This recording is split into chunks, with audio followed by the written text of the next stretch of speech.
Hi, everybody. Good afternoon, good morning, good evening, depending on where you are. Thank you so much for joining us. I'm sure by now everybody knows the foundation has set up a COVID relief fund in order to support thousands of union performers who are going through tough times.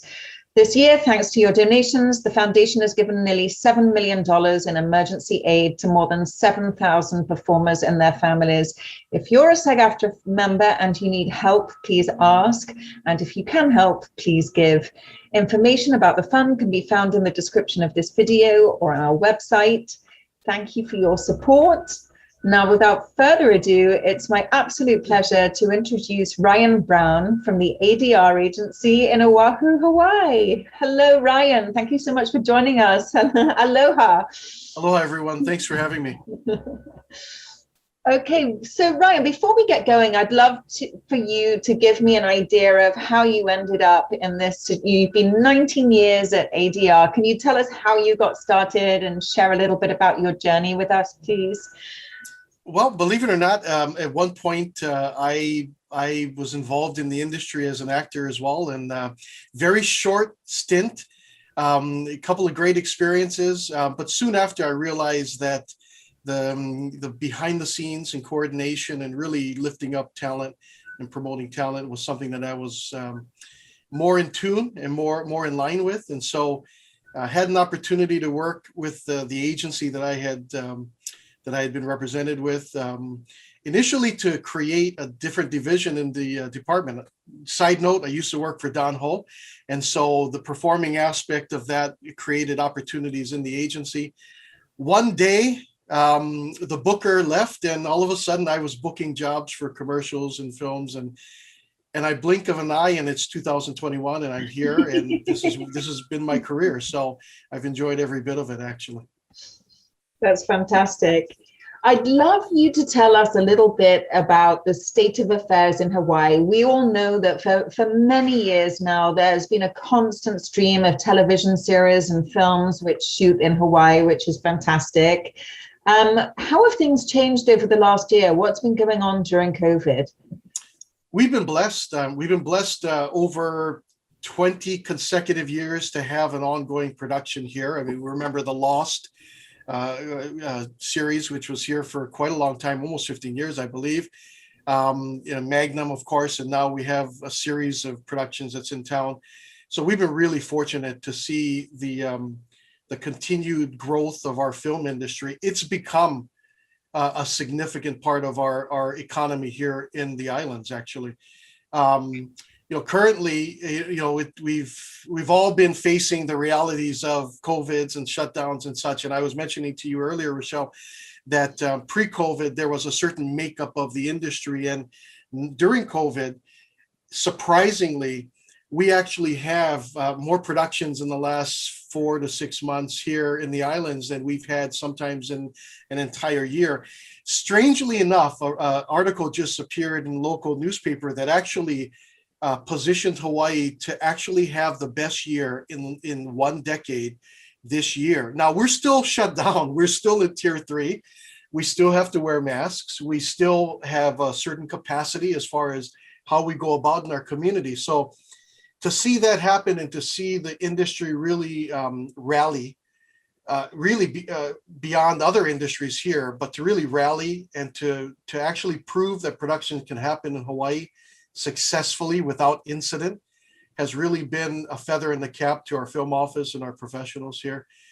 So we've had a half dozen productions here, kind of consistently in and out since September of last year, actually. That's fantastic. And I think you did have very low numbers in the islands until spring break.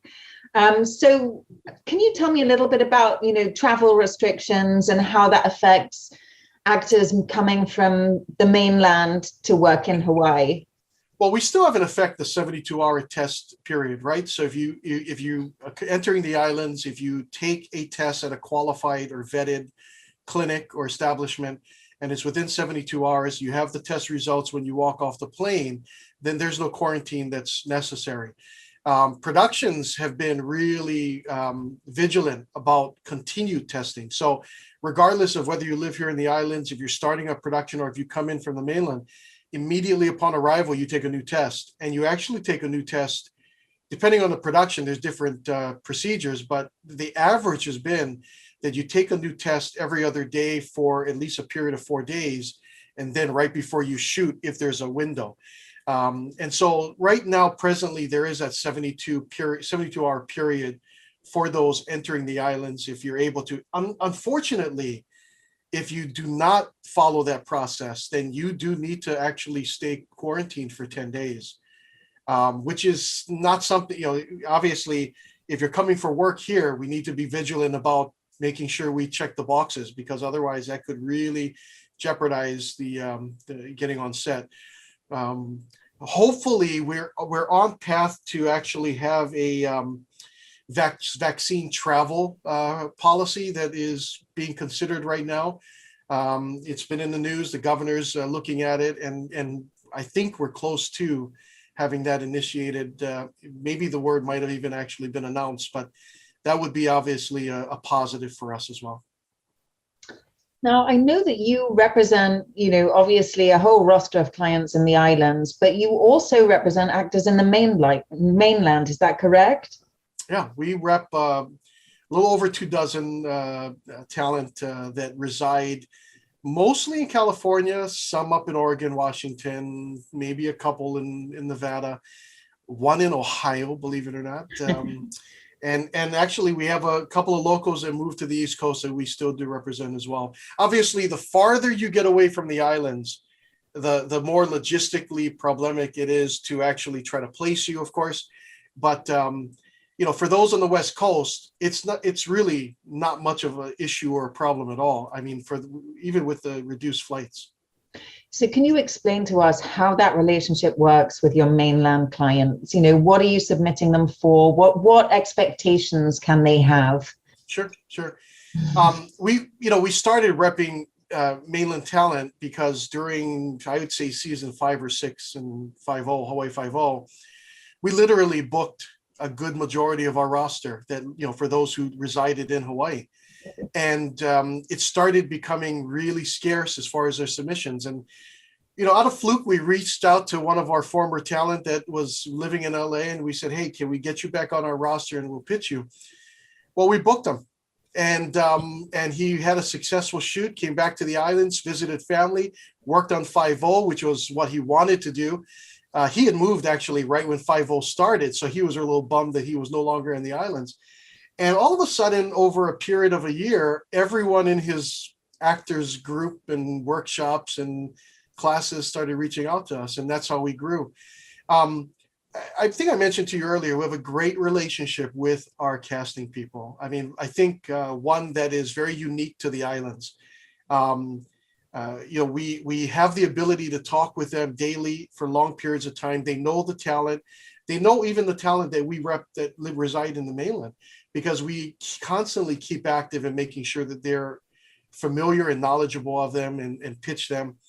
And so we include them like we do any of our talent. We get the breakdowns. If they're right for the part, we will submit. Obviously, there's certain roles that will be more challenging for someone coming from outside of Hawaii.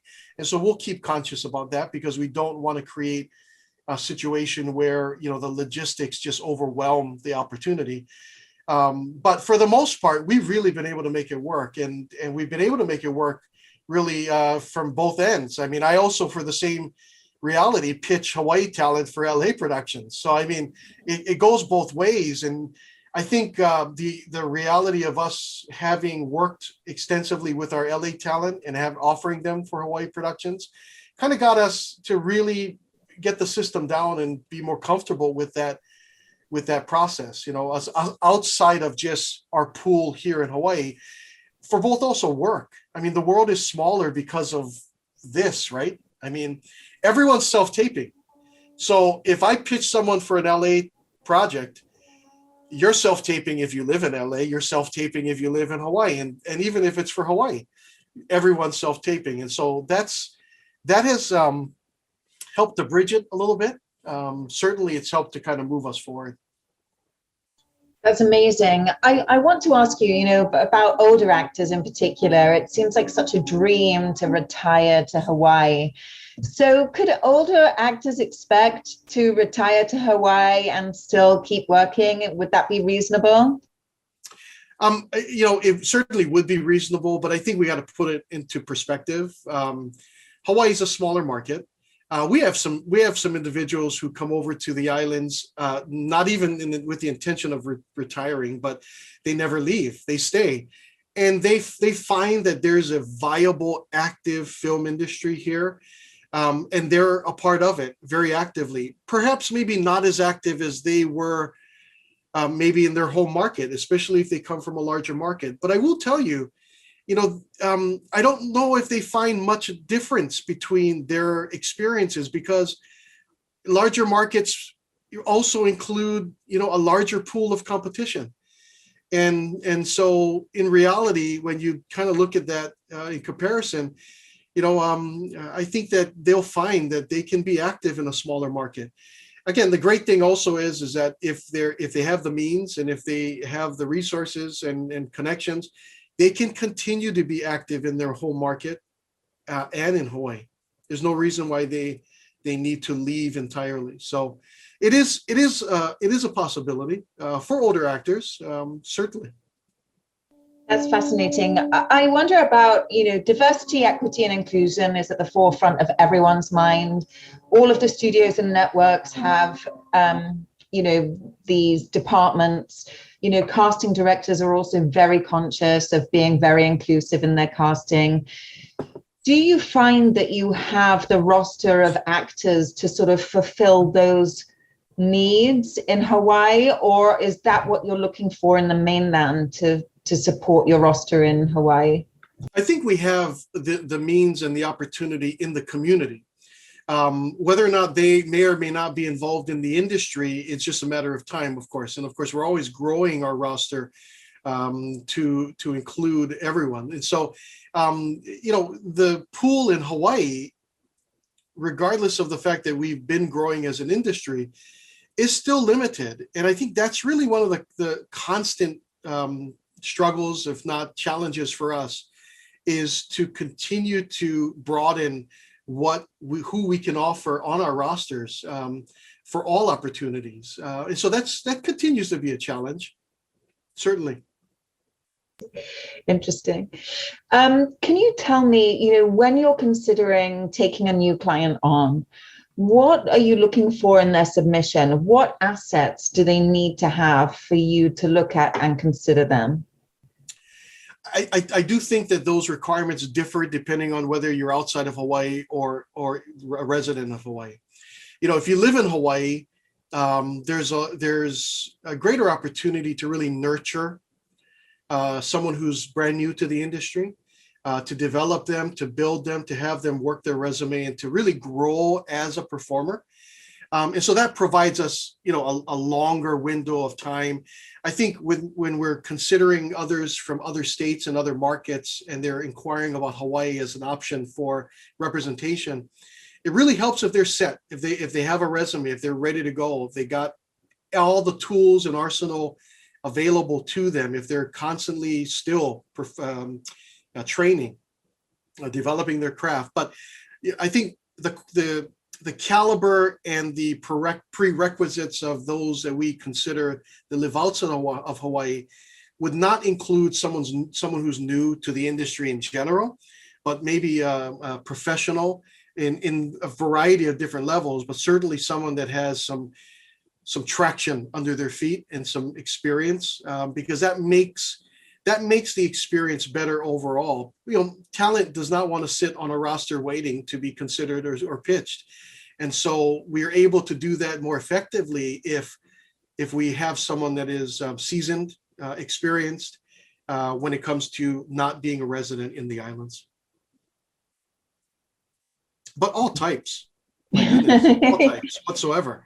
Most of our films and productions and the breakdowns obviously accommodate an adult range.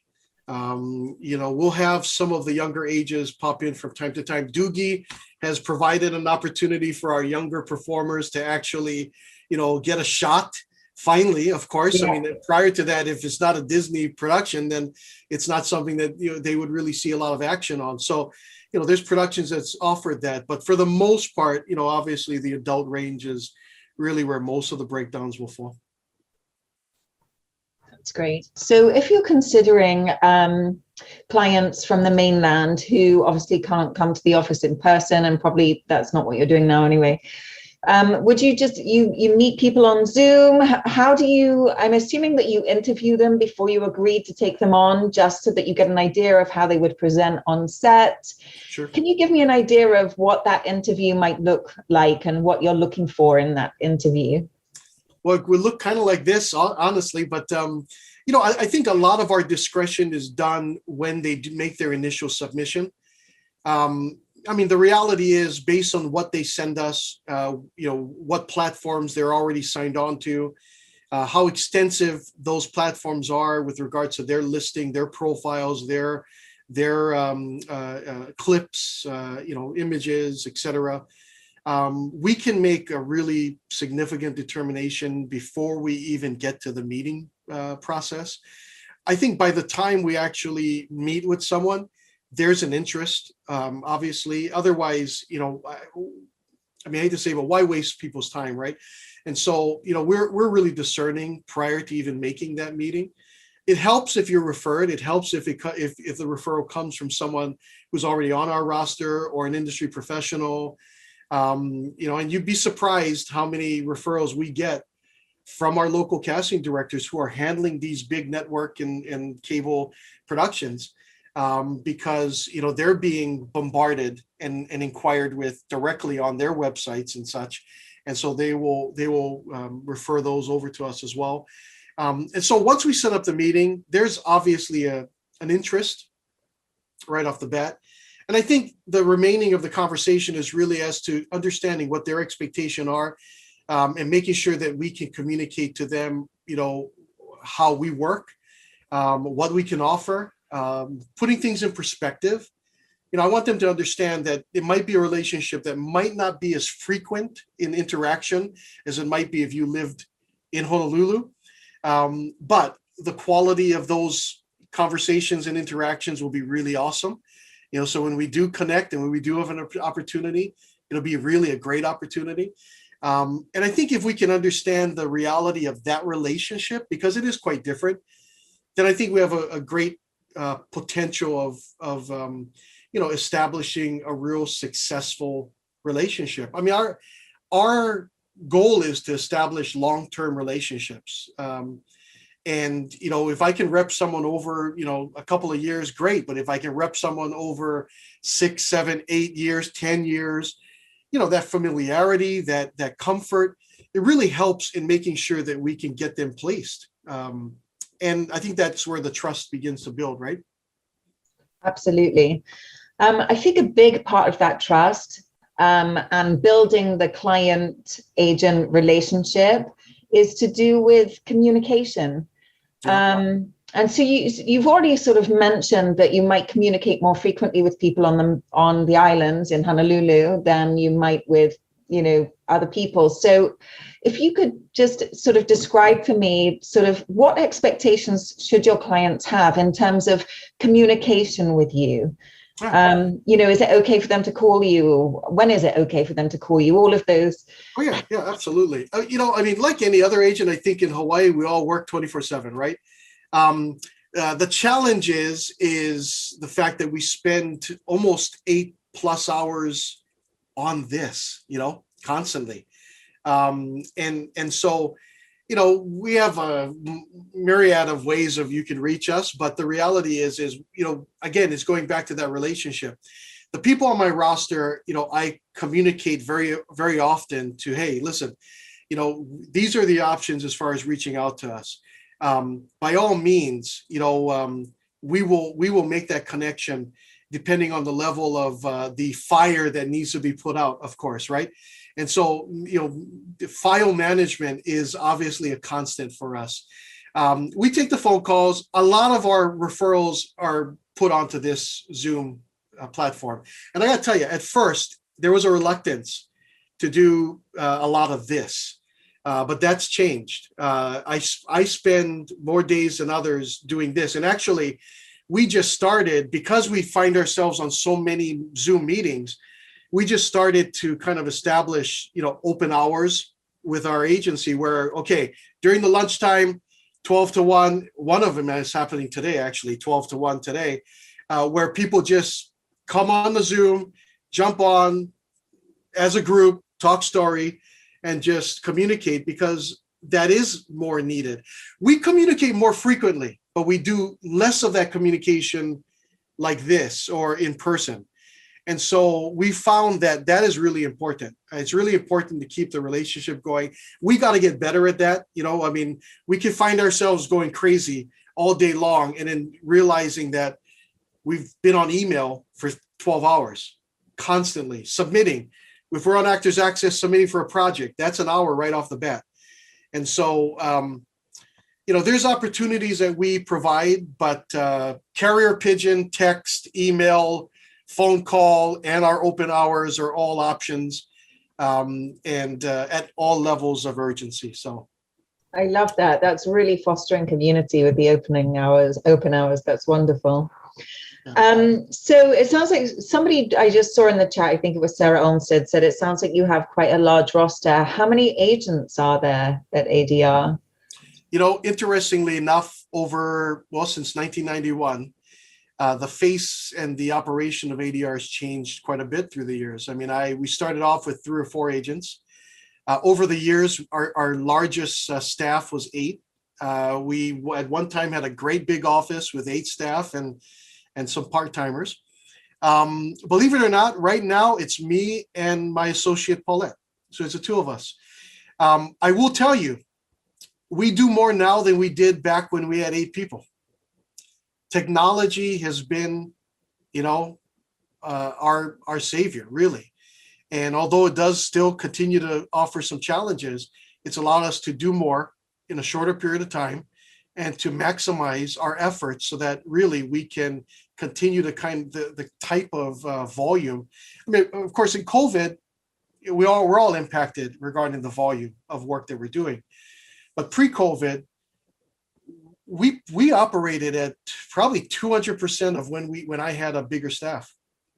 And that's just basically in large part of the fact that, we use technology to our benefit. No more of the days that we're actually videotaping someone's scene, pulling the tape out of the recorder, FedExing it to the casting in the mainland through breakdown. No more is that. So obviously right now we got everyone on profiles, everyone online. We're submitting quickly and efficiently. The big challenge is our seniors, getting them online and getting them familiar with that process. So, but we have to be creative. Today I have a couple of senior talent that is up for a part. They're not very attuned to self-taping, so I'm putting them on Zoom and I'm recording them only and saving that and submitting them for them. We got to do what we got to do, right? And that's the easiest option for them because they're still getting the hang of, Actors Access and EcoCast, right?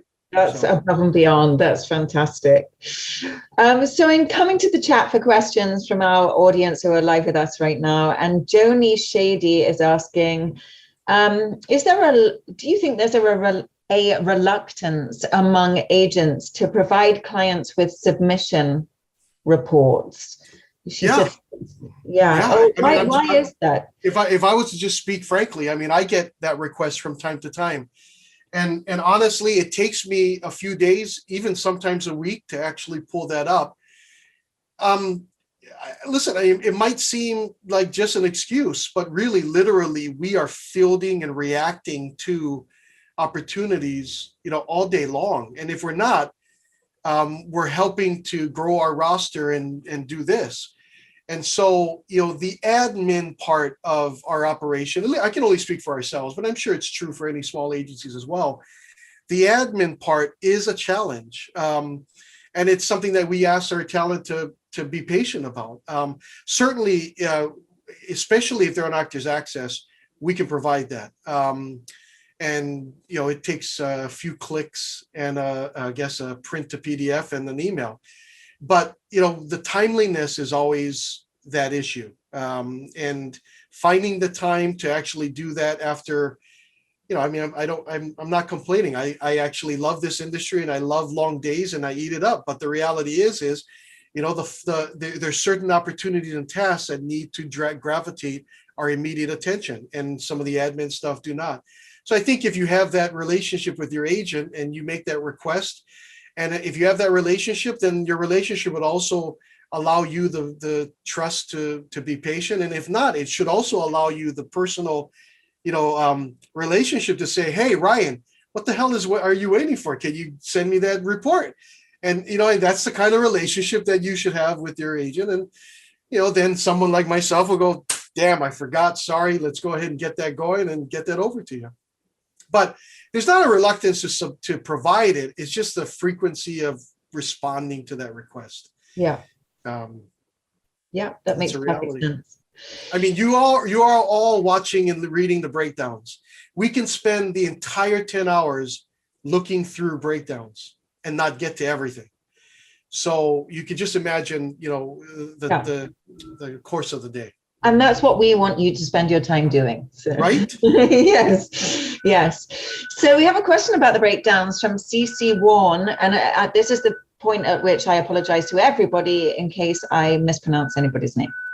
CC is asking, she's seeing a lot, or her agents are telling her that they're seeing a lot, locals hire only, and also things like need to be present in LA, currently, need to be present in Hawaii currently. Is that something you're seeing? Well, I mean, that's always going to be a standard verbiage in certain issued breakdowns, regardless. Obviously, for production purposes, the convenience of having that person on the set is there. I think we were speaking earlier, Rochelle, about that relationship between Hawaii agents and the Hawaii casting offices. That relationship is really unique. It's very different, I think, from the opportunity that's afforded in mainland and agents and casting. Not that it's not there, but I think in Hawaii, it's just more consistent. And the relationship that we share has really provided an opportunity where we get a breakdown, and maybe that's some of the verbiage that's included. But we'll have a conversation with the casting office, and we'll recognize how some of maybe our talent that might reside outside of Hawaii that we represent brings to the table, and what the benefit might be offered. And we'll very, very often, get an approval. Sometimes we may not get an approval right off the bat. And quite frankly, we'll just push and push and push until we get one. I mean, that's the reality of our efforts and interaction. I think that's a standard verbiage that is always the case. And I think in some particular roles, it is logistically a must. But we've been able to really maximize talent not residing in Hawaii into productions. And I was mentioning earlier, the local hire term, it's been a benefit and a challenge, because the benefit is it's now opened up productions to people who live all across the country. The challenge is productions use that to now not bring in people, into the production. I mean, because that's just a very convenient reality. Your agents should be able to recognize what roles is really not a local hire role and what roles are. And I think even if a role is more of a day player, we've had opportunities where we've developed a single day shoot, but at the end of the negotiations, we booked them for 3 days because there was a unique aspect about that opportunity with that particular talent that maybe they were looking at. And we were able to put that forefront in the conversation, and they saw value in that. And then so local hire didn't mean exactly local hire. Maybe it still had some aspects. Maybe you had to find your way and use points to get to Hawaii. But when you were here, lodging was covered, ground trans were covered, other aspects were covered. Sometimes we turned a 1 day to a 3 day, which in that case, everybody wins. So it just depends on the opportunity. I wouldn't let that scare you. And I think if you can develop the kind of relationship that everyone should have with their agent and their rep or their manager, then we know how to navigate past those automatic verbiage that appears. So yes, it's there. Yes, it's relevant. And sometimes it's not. Yeah, that makes sense, that every opportunity is different, every show is different, or film is different, and that this is sort of an area where you can be flexible and you have great relationships and you're able to manipulate them sometimes. I think Melissa Miles and some other actors who are with us have asked questions sort of around exactly what you were just speaking about. I think we may have answered this, but Melissa mentions that she used to live in Hawaii. She has an uncle in Hawaii who she can stay with. And so she's asking if, even though the flight would need to be covered, she has accommodation, could she say that she's a local? So what is there a black and white answer to that kind of question? No, I mean, yeah, she can. Yes, you can say that you're a local. I mean, that's a reality. But I will tell you this: I don't. Most agents should not be pulling the wool over anyone's eyes, right? The reality would be is once we start to pitch and to submit, I mean, we're not going to hold the fact that you might reside in a different market from a casting office, because that's not the kind of relationship that we want to develop with them. Right. I think that laying out the realities of the great connections that you already have is a plus.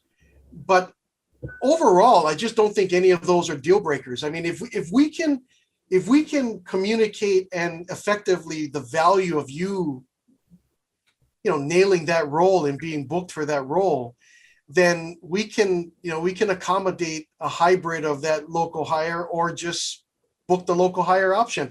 I'll just share a quick story. I mean, I represent this individual that looks exactly like The Rock. This guy is bald and he's huge and he's muscular, lives in San Francisco.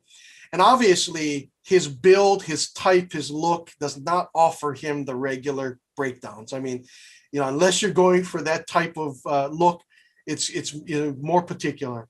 But we've had a great relationship. He's been with us for 6-7 years.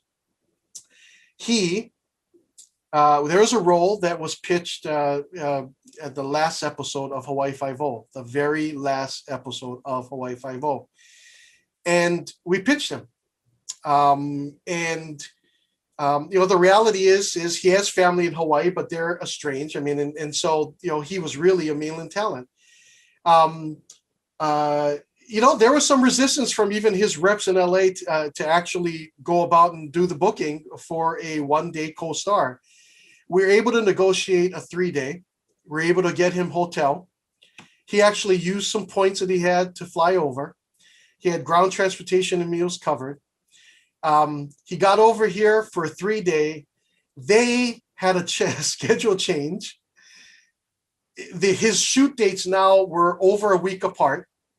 So his contract actually got renegotiated. He got way more than the 3 days. He enjoyed the time here. He got his credit. He loved the role.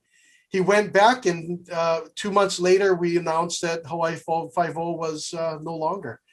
If he didn't actually accept that opportunity and just kind of navigate through all the craziness of it, he wouldn't have been on Five-0, And so where there's a will, there's a way. And I would just say, communicate with the peeps that you work with and, figure out a way to make it happen regardless of where you're at. I think that's great advice. Honesty is the best policy, and you just have to be prepared to be flexible if you want to try and make that work for you. Yeah, trying to pull the wool is not the reality of it. That would put us, that would ruin your relationships, which is how you're able to make this work in the first place. Exactly. Yvonne Erickson is asking, and I think you might have touched on this, whether or not, if you rep folks in LA, for instance, obviously you're submitting them for roles in Hawaii, but do you also submit them for roles in LA? So that's a great question. So prior to COVID, we would subscribe to breakdowns that were classified for LA market. Obviously during COVID, we stopped that because the frequency and the cost and just, as far as a business decision, it didn't work with the reality of what we're facing now. We found more and more that productions are classifying themselves as kind of a global category. And we get those. We get also anything that's categorized as like a Pacific Island kind of category. So we do see a lot of breakdowns that are for productions that actually happen in different markets like LA.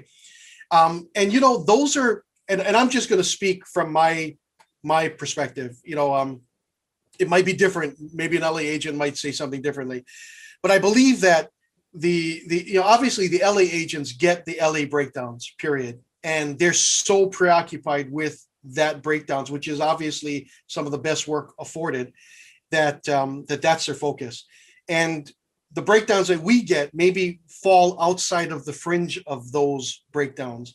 And so some of the projects that we're able to submit are not maybe on the radar of a manager or of an agent. And, you know, of the couple of dozen talent that we rep, I've only had maybe one or two scenarios where we've overlapped and submitted for something that maybe their LA agent was submitting for. And in that case, we're a Hawaii agent, so we pulled back. But we don't often find a conflict in that, because I think what we're looking at and what we're browsing through is traditionally different than the mainstream breakdowns that LA will actually be looking at. Now, that may change when we get back into, you know, 100% of the industry operating again, and maybe we go back to subscribing to LA. In those cases, I am familiar with those talent who have representation. You know, we believe in the team aspect. So if I rep someone who lives in LA and has an agent and a manager, I become part of their team. And so in that respects, I got to respect the relationship they have. And so if it overlaps at some point in time, we talk it out and we just do what we need to do to pull back or withdraw our submission and kind of let it go from there. But on many occasions, you'll find that they're being submitted where they're not. And so they're being submitted in a broader range of actual possibilities, because there's other areas that's being covered from, say, for example, an agency like ours. Great. And who was it? I saw somebody, Deborah K, was asking whether or not you cover VO casting. Do you look after VO actors? You know, a lot of the VO that we do is here in the islands. We have done some casting or bookings for VO. Of course, now that's something that's growing because, right, we can't go out. And so a lot of talent are realizing, hey, you know what, I can still be active. Let's set up a home studio. Let's be able to do that. So we do. I will say that we do not, in the volume of which I would like to, we do not participate, but we do. I mean, in a small percentage of our activity, we do. And I'm hoping that we can grow that. Go figure. That's an easy area for anyone and anywhere to actually book. Yeah. I mean, so. And I think you were mentioning earlier that this sort of ratio might have changed, but do most of your local actors, I mean, are they making a living doing commercials? Is most of the work commercial work for your local actors? Pre-COVID, most of our industry was made up of local commercials. That was really the bulk of the activity in Hawaii. It was really an introduction for many novices into the industry as they start to kind of get familiar with the industry, the market, and get dabbled into this, into production. It will be the introduction. Right now, surprisingly, 90% of what's happening in Hawaii is episodic in films. And that's mainly in part because the return to work mandate is significant. And so to be able to actually have a production follow that mandate, I think it's like 84 pages, right? To be able to follow that mandate and to make sure that there's a safe environment for production, you need a big production. It needs some financial backing. And so a lot of the productions that we see here in the islands now are the episodics, are the made for TV movies. We had Hallmark. We haven't had Hallmark in town for years, actually. And we just had 2 Hallmark movies come in within 4 or 5 months, actually.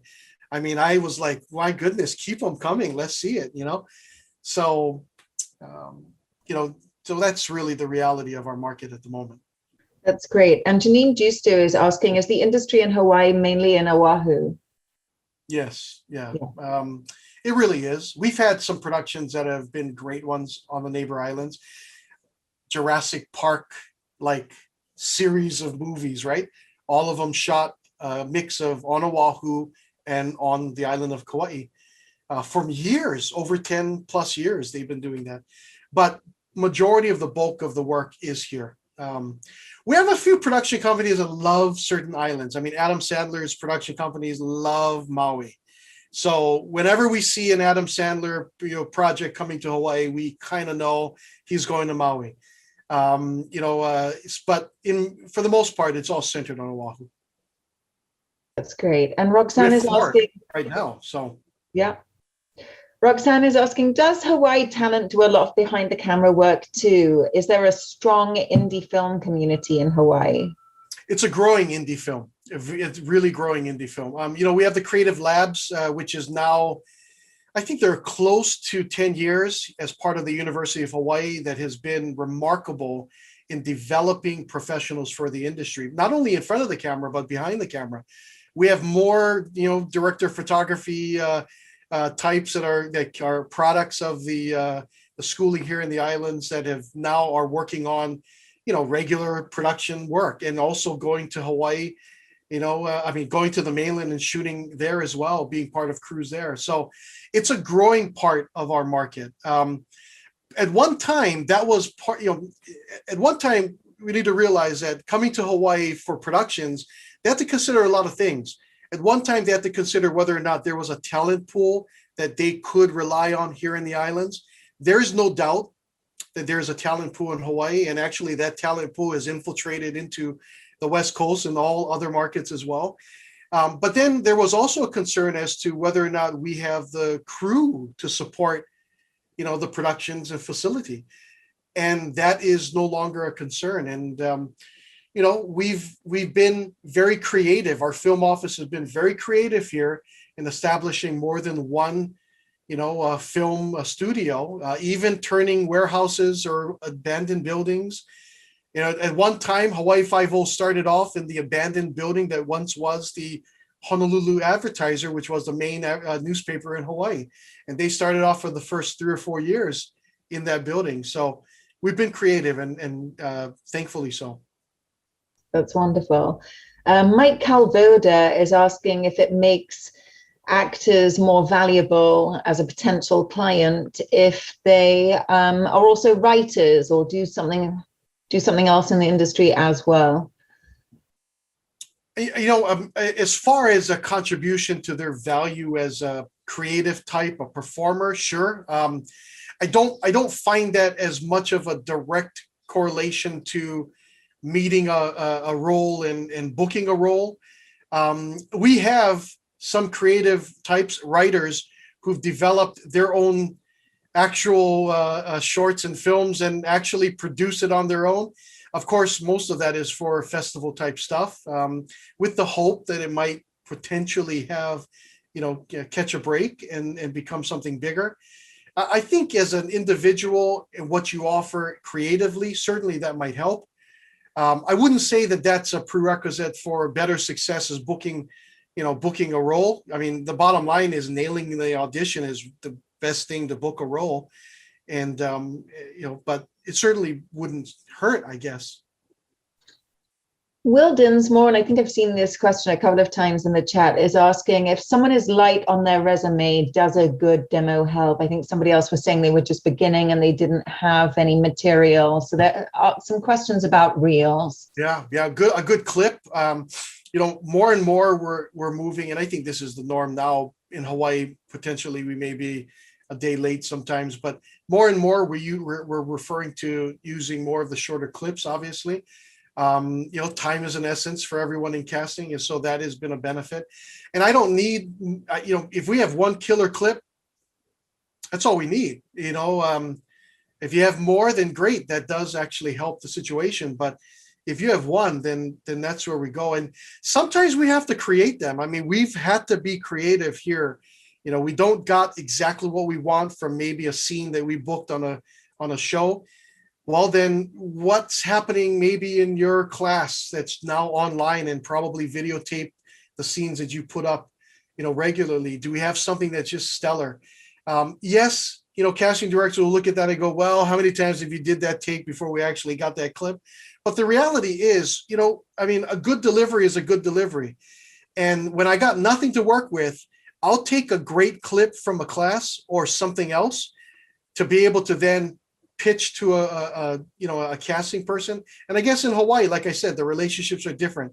I can send a clip to a Katie Doyle or a Rachel Sutton and say, hey, when you get a moment, can you just take a look at this? And then remind them maybe a week or two later. Eventually they will. And that's the introduction right there. That's all we need is that view. And we've opened the door. We've got the toe in the door kind of a thing. So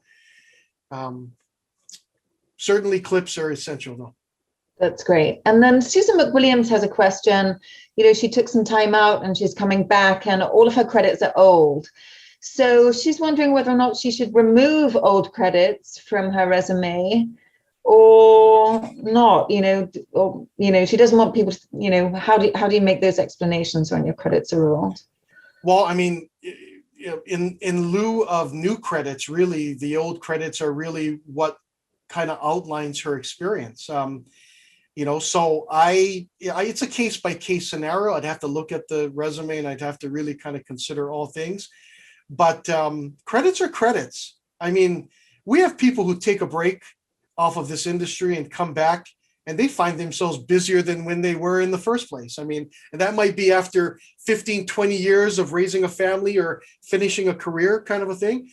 And so it really is a case by case scenario. If you don't have the new credits though, I, as an agent, would rely on the old.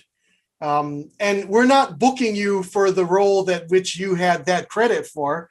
We're booking you for who you are right now, but using that credit as a means of validation that you're not someone who's totally green. Yeah, that's great. This sort of dovetails in. Cece is asking whether or not actresses who are 46 years and older are classed as seniors. No, not in my book, at least. And I've just turned 50, so hell no, actually. But no, that's still, is it 65 plus? What is that? I don't know. Well, I think there's a difference depending on who you speak with, but we classify 55 and up as the senior bracket. And that's for, but listen, we live in Hawaii. I have some 55-year-old Asian talent that look like 19 years old. So, I mean, the reality is it just depends on the person, right? Okay. But we classify 55 and up as senior. You're still lifestyle when you're in your 40s, and it's all good. Okay, that's great. That's good to know. Tara Lynn is asking, when you're working with actors with disabilities and others who may not identify as disabled, what can you do to ensure that they are able to get proper workplace accommodations? Well, I mean, listen, when we are entering a submission process and that evolves into a booking, I mean, that's an automatic no matter what, as far as making sure accommodations are cared for. I think the bigger question is that submission process. And really, as an agency, we had to get a bigger understanding of how we are representing those on our roster that have a disability. And we had to get ahead of ourselves on that thought process. And I mean, I totally would admit this. For a long time, we would center on that reality, and that was a wall and obstacle in us actually pitching them for roles. And at one time, we just had to make the conscious flip of the switch and say, hey, you know what? We need to just pitch them, period. I mean, of course, there's going to be some breakdowns in roles that require maybe a physicality that maybe someone with a certain disability cannot participate in, and so that's a no-brainer. But in reality, our generic roles, our general roles, we have to make that kind of a consideration and say, you know what, we need to just across the board, if you can pull the role off and if you have that ability, we're going to submit you, and we're going to put you into that process, and then we'll have that kind of a conversation with the casting as we're having this vetting scenario. And so, I don't know if the real emphasis is once you get booked, making sure that there's the accommodations. I think that's just a natural. We are blessed to have the union to back us on that. And I think that's a no-brainer. It's going to happen no matter what. But I think it's really a matter of us in the trenches of the process of casting and submitting to just kind of not have that categorization to a certain extent and just submit, period. I mean, of course, there's going to be some scenarios where it's obvious, but I think you get the gist of what I'm trying to communicate. Yeah, absolutely. Again, I think it all comes back to sort of honest communication, right? Totally. Yeah. Totally. Okay. Carolina Hoyos is, and again, I apologize, is asking, what would you say is the percentage of roles available to Indigenous actors? And is there better parity now for Indigenous actors than there used to be? Well, Indigenous meaning Native Hawaiian in Hawaii's market, I guess. You'd be surprised. Majority of the breakdowns, although many of them are offered at first as just all types, right? We find that a good part of the breakdowns is fairly well balanced, at least in the productions that I'm working on. So you'll get your minorities, you'll get your standard general types. I'm not sure if I'm answering the question effectively, but I mean, when it comes to, for example, in Hawaii, Indigenous, it's a minority when we're talking about this industry. They're a minority. That means also that the volume of work for them is a smaller fraction of the pie as well. Storylines and some writing might change that from episode to episode, but in the general term, it's still a minority, across the board. So I'm not sure if I answered that question correctly. Rephrase it in another way and tell me if I bombed that or not. I mean, I'll let Carolina let us know whether or not. I want to be able to address that. I mean, I don't want to just tap out. A few actors are telling me that they're on their way to Hawaii, some on holiday, I assume, and they're wondering whether or not you would meet them when they come. So I guess the broader question, which some others are also asking, is how can they meet with you? How can they submit to you? What is the appropriate channel for that? Sure. Well, I mean, I can put my email in the box here. We have certain standard ways of actually getting affiliated and connected with our industry, but a more direct way for this group would be email me a link to your Actors Access site and let me take a look at you and who you are, include your contact information there as well. You can also just attach a headshot and a resume if that's easier for you. Include your information, reference this conversation that we're having today. That would be a big plus. And then we'll go ahead and set something up. Yes, for 99% of my meetings is happening on Zoom, even if you're in Hawaii, kind of a thing. And quite frankly, it's not so much of COVID. It is that I can actually, do 30% more meetings during a day on Zoom than I am in person, honestly. And so that just makes life a little more productive.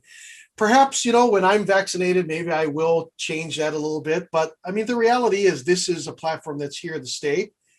And so we'll take good use of it. Sure. So you can email me, Ryan, RYAN at ADRagency.com. I'm sure there's an opportunity to drop that in the chat. My screen. That's amazing. That's amazing. Thank you, Ryan. That's good of you to share. I'm sure you're going to be inundated. So yes. We have a couple more questions and then we're going to run out of time. Cece is asking, are there specific skills that you think are more frequently requested in Hawaii? Like, are people always looking for surfers? I know that's always the case. That's always the thought process, right? I mean, listen, for Blue Crush and films like that, yeah, of course, Soul Surfer, all of those, certainly you've had to have that background. I think I've booked maybe twice someone who surfs on the actual ongoing productions that are, happening now. I mean, and that's going over now. What Magnum P.I they're done with their third season. They're going into their fourth. They're coming back on. They're slated to return back. They're on hiatus right now. They're slated to return back after July 4th for season 4. So I mean, that's really exciting for us. So in 4 seasons or in 3 seasons, you know, there's been 2 characters that had to surf. I mean, no, there's not. Can you act? I mean, that would be it. I mean, that's really the reality of it. I mean, if you act, there you go. That's the number one characteristic or tool there. All right. I want to thank, we've come to the end of our time. I want to thank you so much, Ryan, for sharing with us. You've been so generous and so honest and given so many great tips today. Thank you so much. And it was very generous of you to give out your email address. I do think you're going to have a lot of visitors. So let's all go ahead and give you a round of applause. Thank you, thank you, thank you. Thanks for the opportunity, folks. Appreciate it very much. Be safe. Thank you, Ryan. You too. Have a great afternoon and enjoy your open hours today. I will, actually. I will. Take care, guys. Take care. Thank you. Thank you, everybody, for joining us, and I hope to see you again soon. Thanks so much. Take care. Bye-bye.